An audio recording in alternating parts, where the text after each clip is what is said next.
My name's Rich Harrington, and welcome to this edition of Understanding Adobe Photoshop. Today, I'm going to show you a technique that lets you take the sunset from one scene and remap its colors to another.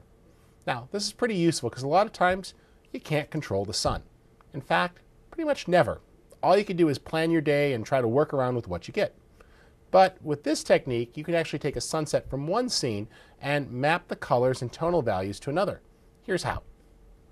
So here's my scene that I want to tweak. There's nothing wrong with the photo. It's a sunset. It's just a little flat for my liking and a little bit blue. On the other hand, here's a rather blurry image, but I like the colors in this sunset. Nice yellows and pinks and reds and purples. So I want to take this and apply it over here. Well, to do that, we'll use a gradient map, which applies the colors based upon tonal values. Let's try it.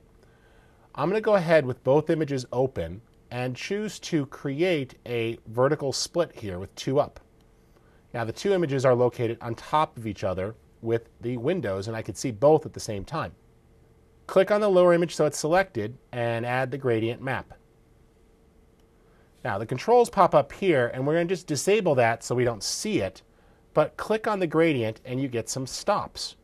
First stop, you want to select the darkest region, which is typically going to be a black. Now notice that it went to white here, and that's because we had a little gotcha. We had the gradient maps mask selected.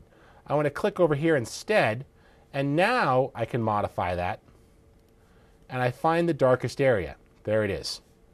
I'll add another stop by just clicking in an empty space and find a nice dark color such as this purple.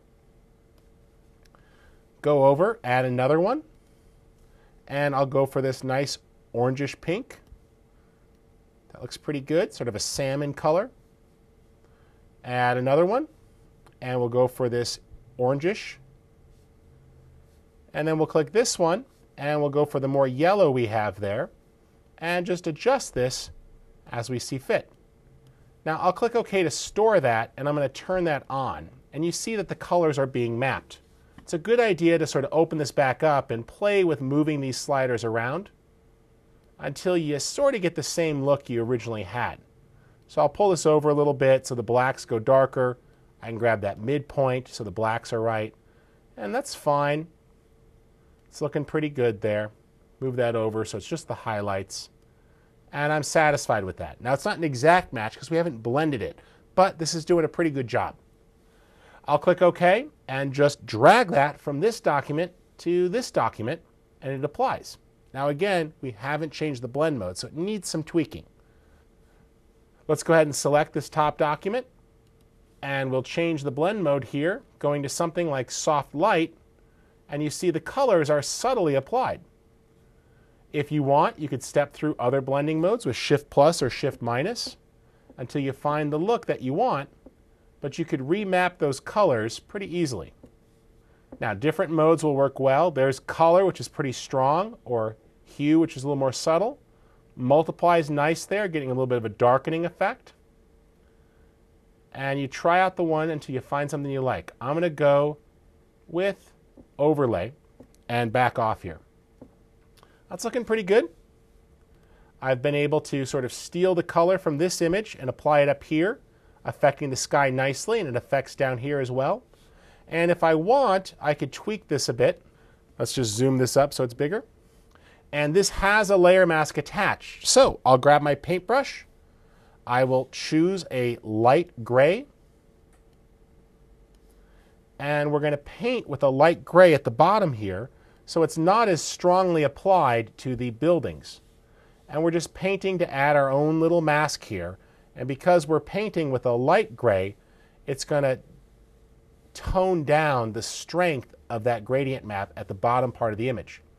There we go. So we've got a nice darkening of the sky and a subtle change in the color of the buildings down below. And that's the benefit of using the layer mask there, is that you can really control how this gets applied. That looks pretty good. I'm just going to toss on an adjustment layer and add a levels adjustment. And let's just pull down those skies a little bit so they're nice and rich. And open that up. That looks good to me. And we're done. So there we tied it all together. We used several techniques to steal the sunset from one image and apply it to another.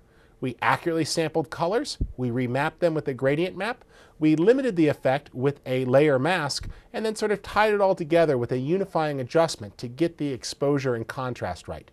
So as you see, a lot of the more advanced techniques in Photoshop are really basic techniques put together. For Understanding Adobe Photoshop, my name's Rich Harrington.